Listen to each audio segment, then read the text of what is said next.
에스더입니다. 제가 1장 1절 먼저 읽겠습니다. 22절까지입니다. 오늘 우리가 오늘부터 시작을 해서 에스더서를 묵상을 하게 됩니다.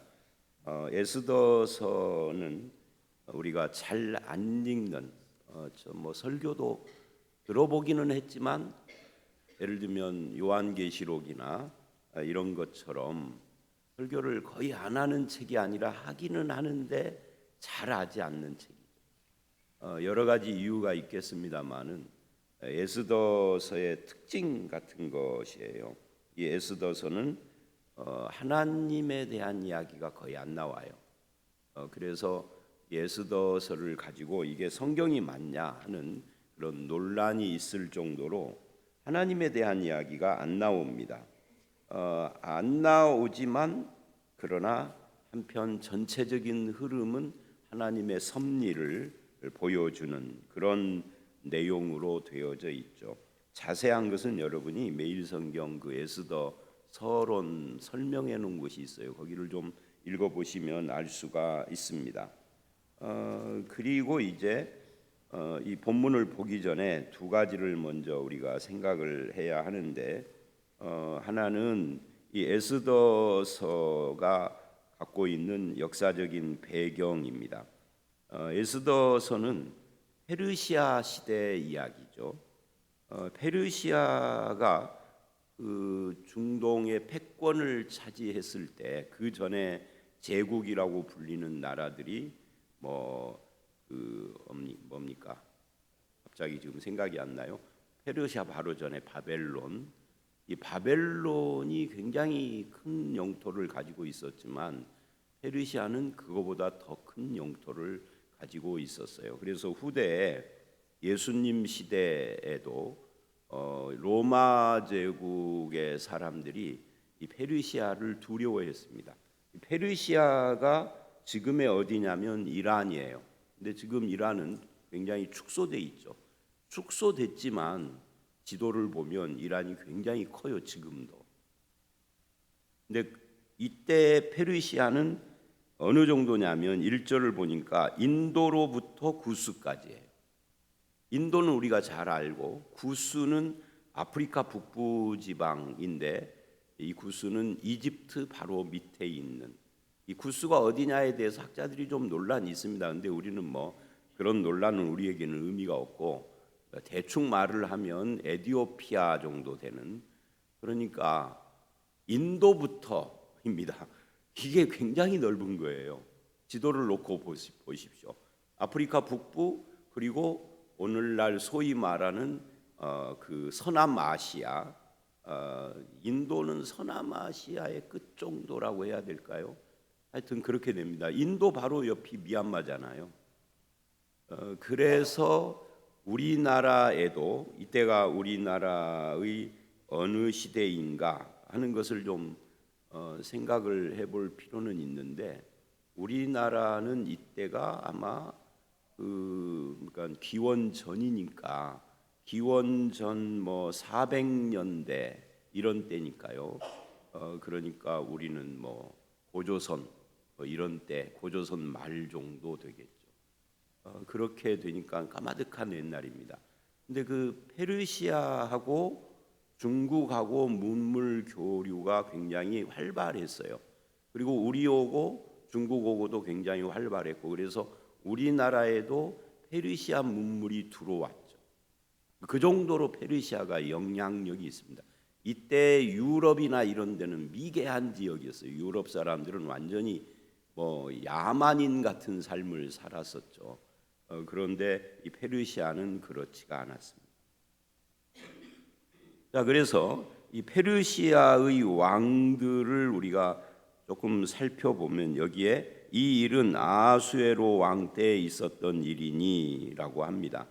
우리가 성경에 나오는 왕의 명칭과 실제 세계 역사에 나오는 왕의 명칭이 다르다는 걸 이해를 해야 돼요. 왜냐하면 성경에서는 성경 히브리어나 물론 유대인들의 문자로 기록을 하는 거 아닙니까? 근데 세계 역사는 조금 발음이 다른 거죠. 그래서 이 아수에로는 세계 역사에서는 크세르크세스라고 불러요. 크세르크세스라고 하는 이 사람하고 관계되는 영화가 한 편이 있고 제가 설교 시간에 여러 번 말을 했는데요. 그게 300이라는 영화입니다. 그 그리스 헬라죠. 그때는 알렉산더 직전입니다. 알렉산더 왕이 태어나기 전에 그 전에 이 그리스 헬라와 페르시아가 전쟁을 하는 그런 내용인데 그때 왕이 크세르크세스예요. 이 크세르크세스의 증조 할아버지가 시수르라고 하는 성경에 말하는 고레스입니다. 이 고레스 때 유대인 해방령이 떨어지죠. 그리고 그 고레스의 아들이 캄부세스고 그 아들이라고 하기보다는 그 다음이라고 해야 되겠죠. 그 다음 왕이 성경에 나오는 다리오라고 그렇게 하는데 이 다리오도 명칭이 달라요. 성경에는 다리오라고 하고요. 실제 역사에는 이제 발음과 뭐 이런 것이 달라서 그렇습니다. 똑같은 인물인데, 자 그런데 이제 이런 역사, 이 고레스의 증손자이고 다리오의 그 다음 때인데 이때가 언제냐면 BC 486년부터 465년 약 21년 정도 통치를 했어요. 20년 정도 통치를 했어요. 이 아수에로 다음이 누구냐면 아닥사스다라고 하는 왕이에요. 그래서 이제 우리가 알기 쉽게 좀 이야기를 하면 이렇게 말을 할 수 있습니다. 에스라서가 있죠. 이 유다의 마지막 그 성경이 에스라, 느헤미야, 에스더 이렇게 되어 있습니다. 우리는 이제 성경이 말라기가 맨 마지막으로 되어 있잖아요. 근데 히브리인들의 성경은 우리하고 구조가 달라요. 뭐 이게 책은 같은데 배치가 다르다 그 말이에요. 그런데 그 에스라서는 역사가 굉장히 길게 돼 있어요. 그러니까 에스라 전반부와 에스라 후반부가 사실은 연대 차이가 굉장히 긴데 그 에스라 후반부는 전반부와 달리 에스라가 사람들을 데리고 유대로 귀환하는 내용으로 시작이 돼요. 그래서 전반부와 후반부 사이에 연대 차이가 굉장히 많은데 그 사이에 일어난 것이 바로 에스더 사건이라고 말을 하면은 쉽게 이해를 할 수가 있습니다. 하여튼 그렇습니다. 그리고 이제 오늘 본문과 관계되는 이야기인데 이 에스더서는 읽어보면 이렇게 되어 있습니다.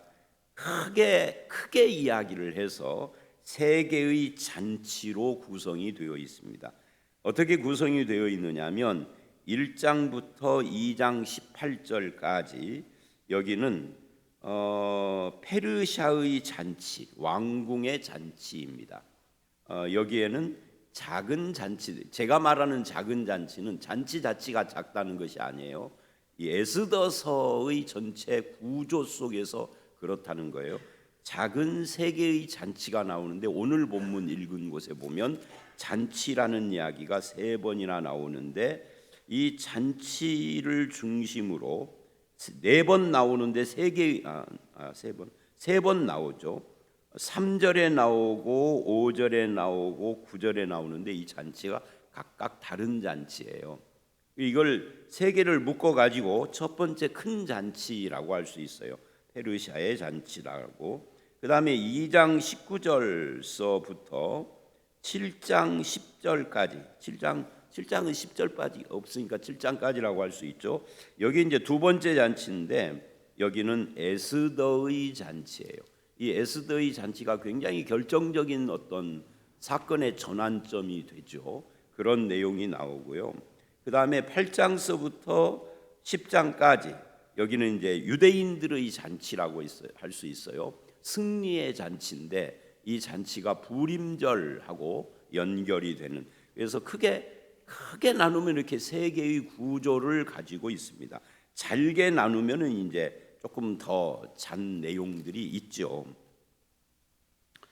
자, 그런데 오늘 이 본문은 한 절 한 절을 다 이해를 하기보다는 그런 곳도 있고 그냥 막 건너뛸 곳이 있는데, 먼저 1절로 3절을 보면 이 페르시아는 127개의 지방이라고 했는데, 이 지방이 우리나라의 개념으로 하면 도, 미국으로 하면은 주입니다. 127개의 도나 주를 가지고 있어서 터키, 이란, 이라크, 요즘으로 말하면 파키스탄, 인도 북부, 그다음에 요르단, 레바논, 또 이스라엘, 이 아프리카의 수단, 이디오피아, 아라비아, 사우디아라비아 이런 데를 다 포함을 합니다. 근데 이 잔치는 아수르의 수레로 크세르크세스가 즉위를 한 지 3년에 있었던 잔치입니다. 180일 동안 잔치를 했다고 그래요. 무슨 놈의 잔치를 6개월 동안 할까요? 왜냐하면 이때는 신하들이 다 왕에게 와서 아련을 해야 하는데 다 말 타고 낙타 타고 걸어서 오는 거라고요. 11호 자가용으로 오는 거라고요. 그러니까 생각을 해보세요. 저 인도에서 여기까지 오려면 얼마나 걸리겠어요? 아프리카에서 거기까지 가려면 얼마나 걸리겠어요? 그러니까 6개월간을 끊임없이 해도 오늘 잔치를 하면 내일 또 세 사람이 오고 내일 오면 모레 또 세 사람이 오고 잔치가 계속되는 거예요. 어마어마한 거죠. 근데 문제는 잔치를 했다가 아니라 이런 거창한 잔치를 왜 했느냐 하는 거예요. 4절에 보니까 왕이 여러 날 곧 180일 동안에 그 영화로운 나라의 부함과 위엄의 혁혁함을 나타내니라. 그러니까 잔치를 한 이유가 말하자면 이 제국의 영광과 위엄을 드러내려고 그런 겁니다. 이 영광과 위엄을 드러내려고 하는데 그 이유가 또 있어요. 5절로 8절을 보면 이날이 지남에 왕이 또 도성 수산에 있는 귀천간, 귀한 자나 천한 자나 백성을 위하여 왕궁 후원들에서 7일 동안 잔치를, 180일 동안은 각 도에 있는 중요한 신하들이 와서 왕을 아련하며 이제 말하자면 새로 왕이 된 이 아수에르에게 복종하는 잔치 같은 거죠. 그리고 그것이 끝난 뒤에는 7일 동안 도성에 있는 백성 전체를 또 잔치를 베풀어 주었어요. 이렇게 하는 이유는 이제 결속을 하고 민심을 얻고 이렇게 하려고 하는 것이죠. 이 7일 잔치는 뒤풀이 같은 겁니다. 그런데 이 잔치를 하는데 6절, 7절 다 건너뛰고요. 그때의, 그러니까 이 6절, 7절 같은 이런 거나 또는 나중에 13, 14절 같은 내용들을 보면 이 에스더서는 저자가 누구냐라고 할 때 학자들이 에스라일 가능성이 있다. 에스라가 학자고 또 제사장이고 에스라가 지식이 있는 사람이고 성경을 또 저술을 한 사람이기도 하니까 그렇게 이야기를 해요. 근데 확실하지는 않아요. 다만 확실한 것은 한 가지가 있어요. 이 사람이 페르시아의 문화를 잘 아는 사람이다. 이 6절, 7절, 8절이나 13, 14절 같은 내용들은 페르시아에서 살아본 사람이 아니고는 알 수가 없는 내용들이에요. 우리나라 조선을 살아본 사람이 우리나라에 대해서 자세히 기록을 할 수 있을 거 아니겠어요? 한번 여행 왔던, 제가 이제 어디 여행을 간다고 치십시다. 제가 어디를 갔다고 할까요? 태국을 갔다고 치십시다. 일주일. 태국에 대해서 제가 기록한 것이 얼마나 사실에 가까울까요? 그냥 제가 잠깐 본 것, 착각한 것들도 많을 것이고 잘못 본 것, 자세히 지금 기록을 하고 있어요. 그래서 이게 페르시아에서 진짜로 살았던 사람일 것이다 라고 합니다. 그런데 8절을 보면 마시는 것도 법도가 있어. 이게 이제 이 페르시아의 문화를 지금 말하는 겁니다.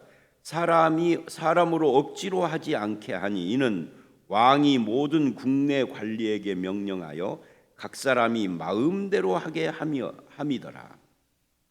이게 이제 이 왕국의, 페르시아 왕국의 자신감인 거죠. 근데 이 잔치에는 어떤 목적이 있었던 거예요. 그 어떤 목적이 뭐냐면 기원전 주전 485년부터 425년에 살았던 그리스의 역사가가 있어요. 헤로도투스라고 하는. 이 사람이 역사라는 책을 썼어요.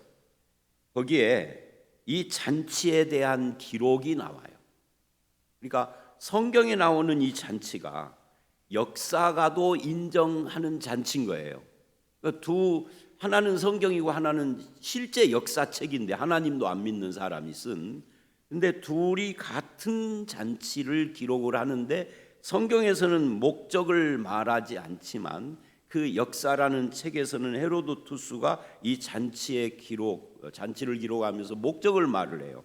그게 뭐냐면 그리스 침공 계획을 세우는 잔치였다라고.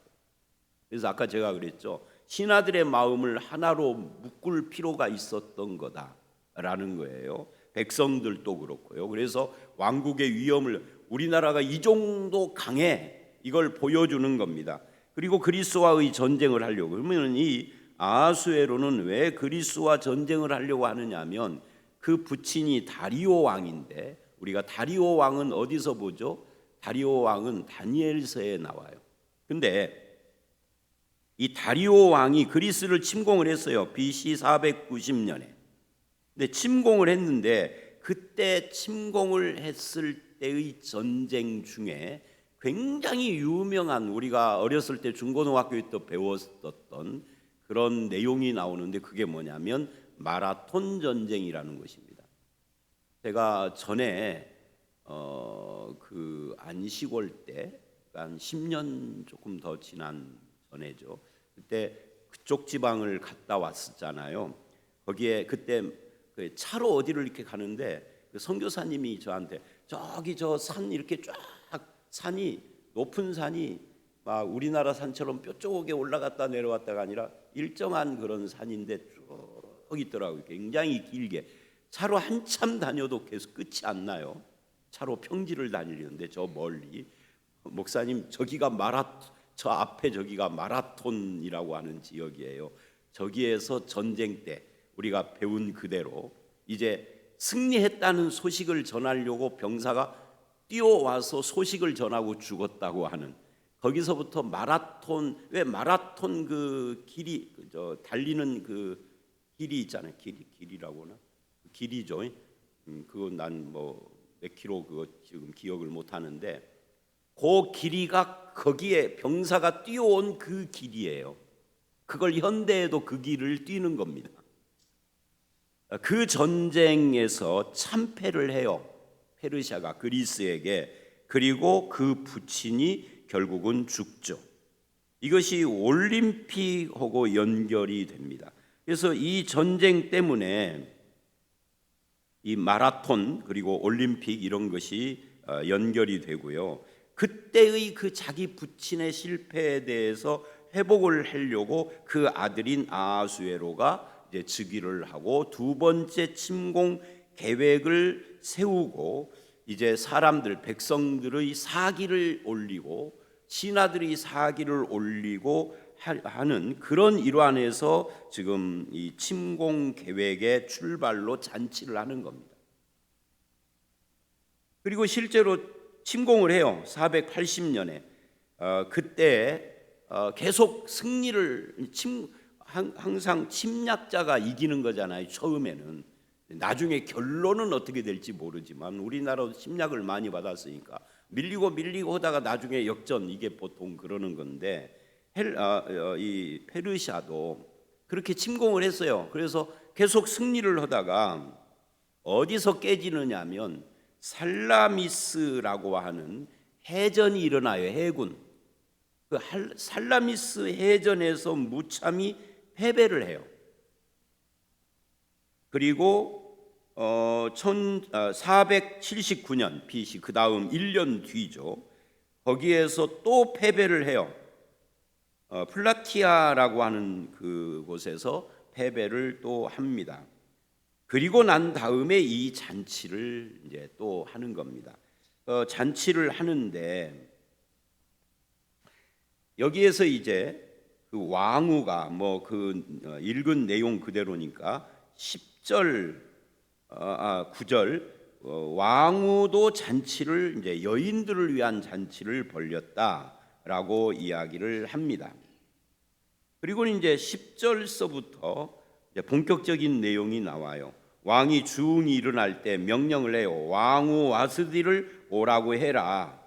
왕후의 관, 그러니까 왕관 같은 거죠,를 정제하고 나오게 해라. 목적이 뭐냐? 거기 보니까 왕후의 아리따움을 백성들과 지방관들에게 보이게 하라. 왕후가 용모가 보기에 좋았더라. 미녀라는 이야기죠. 근데 왕후가 그걸 거절을 하는 겁니다. 그리고 왕이 진노를 해요. 이걸 보면 아무리 왕후라 할지라도 고대 세계에는 왕의 놀이개에 불과하다 하는 것을 알 수가 있어요. 우리나라만 그런 것이 아니라 전 세계적으로 남존여비가 강했던 거죠. 여자들은 그저 남자에게 복종을 해야 하는, 아무리 높은 지위가 있어도, 그래서 자기 부인이 순종을 하지 않으니까 왕이 진노를 해서 13, 14절 페르시아의 어떤 문화를 잘 아는, 왕궁 법도도 잘 아는 사람이 지금 에스더서를 기록을 했다는 거죠. 이렇게 왕후가 왕의 명령을 거절했을 때 어떻게 처리를 해야 하는가 15절 하고 그 신하들 중에 현자들에게 질문을 해요. 물어보는 거죠. 그러니까 우리가 생각하기에는 아니 잔치에 오라 그러는데 부인이, 우리 같으면은 나 싫어 당신 혼자 갔다 와 이런 말 자주 듣잖아요. 그런다고 해서 이혼하는 거 아니잖아요. 그죠? 그런데 이 왕은 좀 너무했단 말이죠. 잔치에 한 번 안 온다고, 그것도 자기 부인 얼굴 이쁜 거 남들에게 보여주려고 그러는데 여자 입장에서는 기분 나쁘지. 근데 안 왔는데 이 왕후를 폐위시키려고 한단 말이죠. 그래서 법률을 지금 자문 구한단 말이죠. 어째서 그러느냐 하는 것에 대한 대답은 아까 역사를 말한 것처럼 이제 대대적인 그리스 침공을 하려고 그러는데 왕후가 쫓은 거예요, 말하자면. 이게 사기를 불러 일으켜 가지고 이제 진군하고 이제 전쟁을 하려고 그러는데 왕비가 이걸 거부하는 것이니까 왕은 이거 안 되겠다, 이 여자 쫓아내야 되겠다라고 해서 이제 왕비를 폐위를 시키는 겁니다. 그래서 그래대로 아니하면 어떻게 처치할까 대답을 해요. 근데 대답을 하는데 신하들의 대답이 조금 웃기는 부분이 있죠. 왕후 와스디가 왕에게만 잘못했을 뿐 아니라 이것이 신하들이나 백성들에게 전파가 되면 이 사건이 각 가정에서 여인들이 남편에게 불복종하는 사례가 일어날 것이다. 남편을 멸시할, 이건 과대한 거죠. 그러니까 부풀린 거죠. 왕이 지금 뭘 원하는가를 알고 있기 때문에 거기에 구실을 붙여준 거예요. 아니 여러분 뭐 청와대 지금은 이제 대통령 면직이 됐습니다. 파면이 됐습니다만은 청와대에서 김건희 씨가 자기 남편 윤석열 그 전 대통령에게 좀 뭔가 좀 안 좋은 잔소리를 했다고, 그것이 뉴스에 보도된다고 우리 집사람이 그거 따라할까요? 말도 안 되는 이야기를 지금 하고 있는 겁니다. 그러니까 일종의 뭐예요? 왕에게 비유 맞추는 거죠. 아부하는 거죠. 왕이 뭘 원하는지를 아니까 구실을 붙여줘야 될 거 아니에요. 세상이 그런 거죠. 세상은 이렇게 굴러가는 거죠. 지금도 똑같죠. 자, 그래서 이것이 다 전쟁하고 관계가 된다. 오늘 말씀은 하나님 이야기 하나도 안 나오고 지금 역사와 뭐 이런 것만 나옵니다. 근데 어쩔 수 없어요. 그래서 그런 것으로 이제 왕을 설득을 합니다. 18절까지. 그리고는 19절, 왕이 만일 좋게 여기면 와스디가 다시는 왕 앞에 오지 못하는 조서를 내리되 바사와 메대의 법률에 기록하여 변개함이 없게, 바꿀 수 없게, 그리고 왕후 자리를 다른 사람에게 주소서. 이제 말하자면 왕비를 쫓아내라 그런 말이죠. 그래서 어떻게 됐어요? 그래서 그런 그 말을 옳게 여기고 그대로 해서 이제 왕후를 내쫓는 겁니다. 왕후를 내쫓고 이제 22절에 남편이 자기 집을 주관하게 하고 자기 민족의 언어로 말하게 하라. 그러니까 왕도 그 구실을 받아들인 거죠. 자, 이제 내용은 여기까지 다 끝난 겁니다. 다만 우리가 한 가지 더 이 본문에서 말할 것이 있어요. 여러분, 이 본문에서 우리에게 한 가지가 아니라 두 가지를 우리가 보여주는데, 여러분, 세상이 이런 곳이다 하는 것을 보여줍니다. 이런 세상에서 우리가 어떻게 살 것인가? 특히 여성분들은, 오늘날 현대 한국은 이런 세상까지는 아니죠. 여성의 지위가 굉장히 올라갔죠. 그러나 이건 남녀 문제뿐만 아니라 이 세상의 이런 전쟁, 권력자들의 이런 백성들의 생명을 아랑곳하지 않고 자기를 위하여서 전쟁을 계속 일으키는 이런 것도 그러고, 아부하는 아부꾼들이 말도 안 되는 이유를 들어서 왕에게 아부를 하고, 그래서 이렇게 누군가가 아내의 자리에서 쫓겨나기도 하는 이런 세상을 우리는 어떻게 살 것인가? 이게 바로 인간 세상이고 죄인들이 만들어 놓은 세상인데, 이것이 첫 번째고요. 두 번째는 에스더가 지금 말하려고 하는데 이야기가 뭐냐? 1장에서 하나님 한 번도 안 나오는데, 이렇게 해서 와스디가 쫓겨난 그 자리에 내일 말씀인 2장 에스더가 왕후가 된다 하는 거죠. 에스더가 왕후가 되는 과정이 자세히 길게 기록이 돼 있어서 봐야 하지만 결론이 에스더가 왕후가 되는 거예요. 그 에스더가 왕후가 되는 것이 뭐가 그렇게 중요하냐? 그 자신의 개인의 영화고 출세고 영광인 것이지. 근데 에스더서 전체의 10장까지 전체의 결론은 에스더가 왕이 됨으로써 어떻게 됐다는 거예요? 이스라엘 민족이 페르시아에서 생명을 구원받고 민족이 이어져 가는 굉장히 중요한 사건이었다. 이 와스디 왕비가 쫓겨나는 것이 에스더가 왕후가 되는 거니까. 그래서 그 유명한 에스더 그러면 우리가 잘 모르는데 한 가지만 알죠. 에스더 하면은 죽으면 죽으리라. 우리나라 안희숙 씨가 쓴 책 제목도 있잖아요. 죽으면 죽으리라. 그게 제일 유명해요. 그런데 이런 것들을 제가 말하는 이유는 이게 다 뭐라는 거예요? 하나님 한마디도 안 나왔지만 하나님의 섭리의 역사다 하는 겁니다. 그래서 이런 세상 우리가 어떻게 살 것인가? 맨날 전쟁하려고 그러고 권력자들이 아부해야 살고 여자는 뭐 남자의 무슨 종처럼 되는 이런 세상을 우리는 어떻게 살 것인가 할 때 인간 바라보고는 못 살아요. 세상 바라보고는 소망이 없어요. 하나님, 그래도 우리가 믿는 그 하나님께서 역사를 주관하고 계신다. 하나님께서는 이 역사를 이런 그 우매하고 죄인들이 통치하는 이런 역사 속에서도 자기의 방향으로 끌고 가신다. 그래서 거기를 우리 믿는 사람들은 하나님을 바라보고 소망을 가지고 살아가되, 이런 인간들 속에서 우리가 하나님의 백성으로서 살아가는, 그래서 이제 이런 페르시아가 나중에 예수님이 태어날 때 보면은 이 페르시아 쪽에서 동방 박사가 오는 겁니다.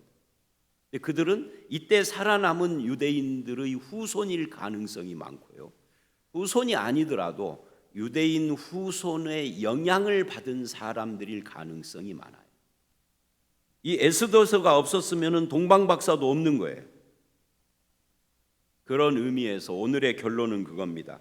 우리가 보는 이 세상은 불의한 세상이고 때로는 우리를 마음을 힘들게 만들고, 특히 이 정치를 바라보면 되게 힘들죠.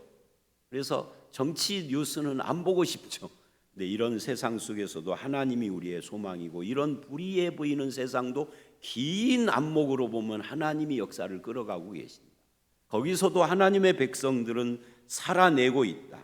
그래서 내 마음이 낙심되며 근심에 눌릴 때 주께서 내게 오사 위로해 주시네라는 찬송가처럼 그렇게 우리의 앞이 안 보이는 것 같은 일이나 직업이나 인간관계나 진로 문제나 교회 문제나 어떤 좌절을 겪을 때에도 하나님의 일하심을 기대하고 바라보고 기도하면서 따라가는 저와 여러분들이 다 되시기를 주의 이름으로 축원합니다. 함께 기도하겠습니다. 하나님, 오늘부터 에스더서를 묵상합니다. 오늘 말씀에 하나님에 대한 이야기가 단 한마디도 안 나오지만 역사 속에서 이 역사를 이끌어 가시는 분이 하나님이라는 것을 알았습니다. 에스더를 세우기 위하여서 또는 유대인들을 구원하기 위하여서 더 길게는 우리 주 예수 그리스도가 이 땅에 오는 하나님의 섭리와 연결되기 위하여서 하나님께서는 이렇게 불의한 왕이나 또는 아부하는 그런 신하들이나 말도 안 되는 몰상식하고 비상식적인 세상의 모습을 우리에게 보여주는 것을 압니다. 이런 세상을 살아내야 하는 우리와 주님 함께 하시고 하나님을 바라보고 하나님의 역사에 소망을 갖게 하시고 인간을 바라보고 상처를 받는 것이 아니라 주님과 주님의 말씀을 의지하고 이겨내는 저희들이 되게 해 주시옵소서. 그래서 믿음으로 살게 하시고 하나님의 역사를 바라보는 소망 가운데 사는 우리 모두가 되기를 간절히 소원하옵고 예수님 이름으로 기도드렸사옵나이다. 아멘.